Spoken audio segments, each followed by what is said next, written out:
చూపించండి అమ్మ, కొంచెం చూపించండి.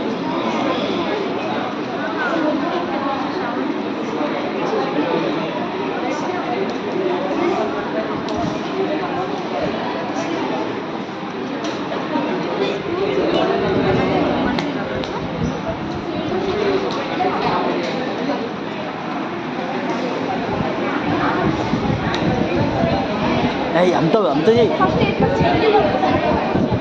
నేను అందరూ చూపించాలి. మంచిగా రౌండ్ చేయండి.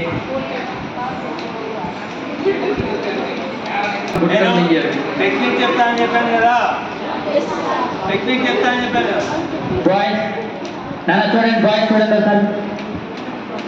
చిన్న టెక్నిక్.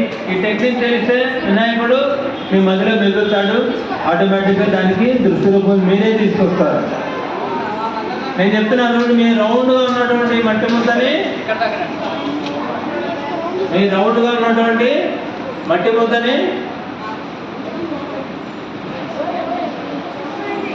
లడ్డు గుడ్డు పాము అనండి ఒకసారి.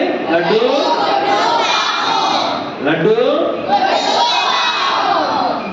పాస్తున్నారు. నేను చెప్పింది చెప్తారనుకుంటే నాకన్నా ముందే చెప్పేస్తున్నారు. లడ్డు చేసుకుందాము ఈ ముద్దతోటి, మళ్ళా గుడ్డు కూడా చేద్దాం. గుడ్డు ఏ షేప్లో ఉంటుంది? ఓవెల్ షేప్లో ఉంటుంది. పాము సన్నగా ఉంటుంది, అవునా? ఇదే టెక్నిక్. మీ ఉన్నటువంటి మట్టి ముద్దని సగం చేసుకోండి, ఇలా పట్టుకోండి. మట్టి ముద్దనంటే అట్లా పట్టుకొని సగం చేయండి. అట్లా 2 ముద్దలైనాయి. సూపర్.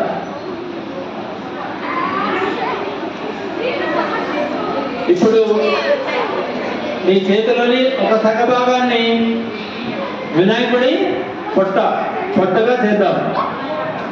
రౌండ్ ఉంటుంది కదా పొట్ట, రౌండ్గా చేసేద్దాం. ఒక రౌండ్, ఒక ముద్దని రౌండ్గా చేద్దాం. ఒక ముద్ద పక్కకు పెట్టాను. వినాయకుని పొట్టను తయారు చేయాలి. ఇప్పుడు మనం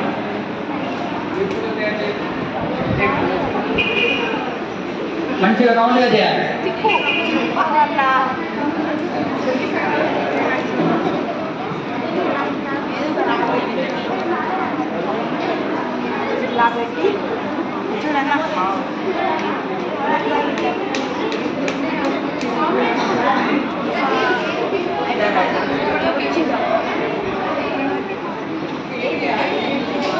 ఒక హాఫ్ని ఒక సగాన్ని కింద పెట్టుకోండి, రెండో సగాన్ని రౌండ్గా చేయండి. వినాయకుడి పొట్ట అన్నమాట.